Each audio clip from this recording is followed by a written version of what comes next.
Hello everyone, I'm Brett and welcome back to Vigor Check. Today I'm going over 3 changes on how you use a longsword moving from world to wilds.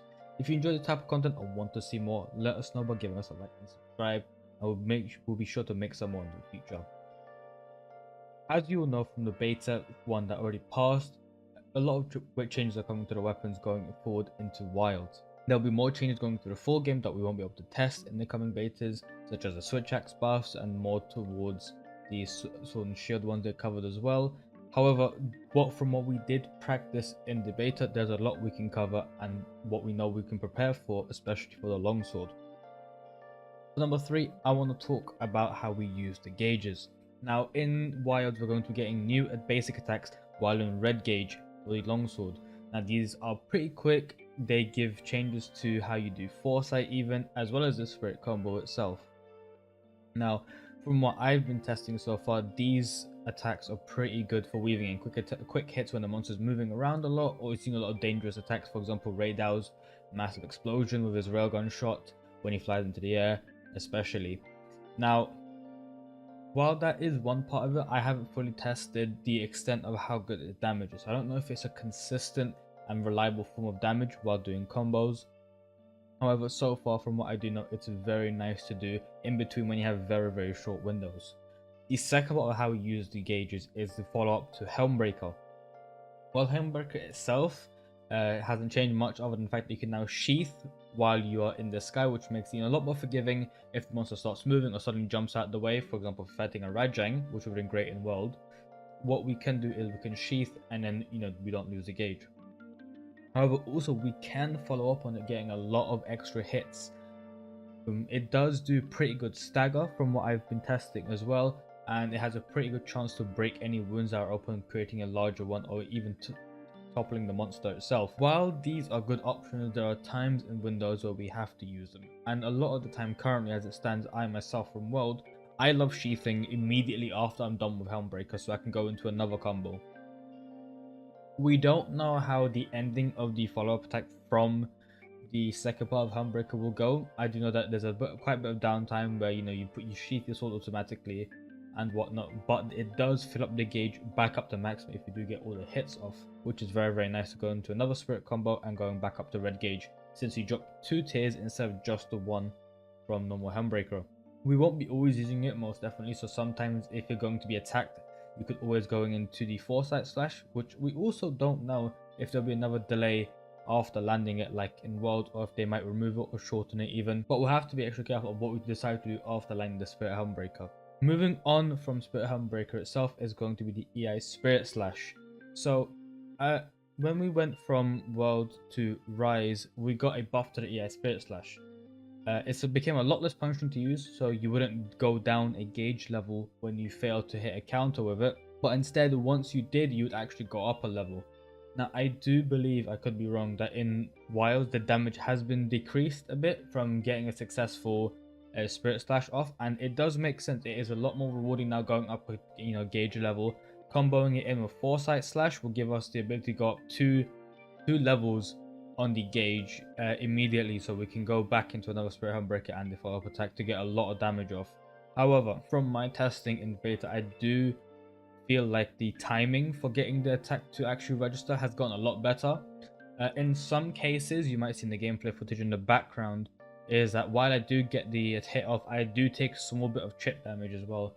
So maybe getting down the timing to a perfect will still take a lot of practice and be a lot more beginner friendly. It won't feel like it's very punishing for a new player attempting to use it in a situation. Best that I can describe it is in World, for example, when Fatalis is dropping down on its body, you could technically get the parry off with Spirit Slash, but there's a chance that you will still get knocked down immediately after. So it didn't exactly feel very rewarding. In a lot of cases that would lead to your death as well if you had a charge attack onto you. And for number 1 in this video, the final one is Focus Mode. Focus Mode will be affecting every single weapon in the game. However, for Longsword, it does do quite a few things. So in the background gameplay, what you can probably see is in a lot of my combos, I will be missing a lot of my hits. It would look like they're not going in the direction that my hunter is facing.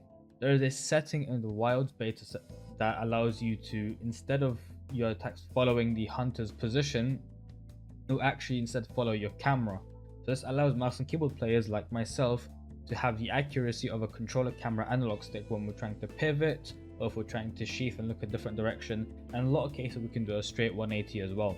However, while testing this, I also came to realize that I don't think with the focus mode coming in, this setting itself will be very necessary. And the reason why I say this is because in the gameplay you can see as well in the background is when I do enable the use of focus mode and start aiming my attacks, I can actually land them a lot easier. It feels a lot more accurate. It's not just a reticle on my screen. It feels like they're very centralized compared to not using focus mode. So I can get my spirit combos over a lot easier. When I'm sheathing, I can choose which direction I want to face. I can even do a full 180 if I really wanted to.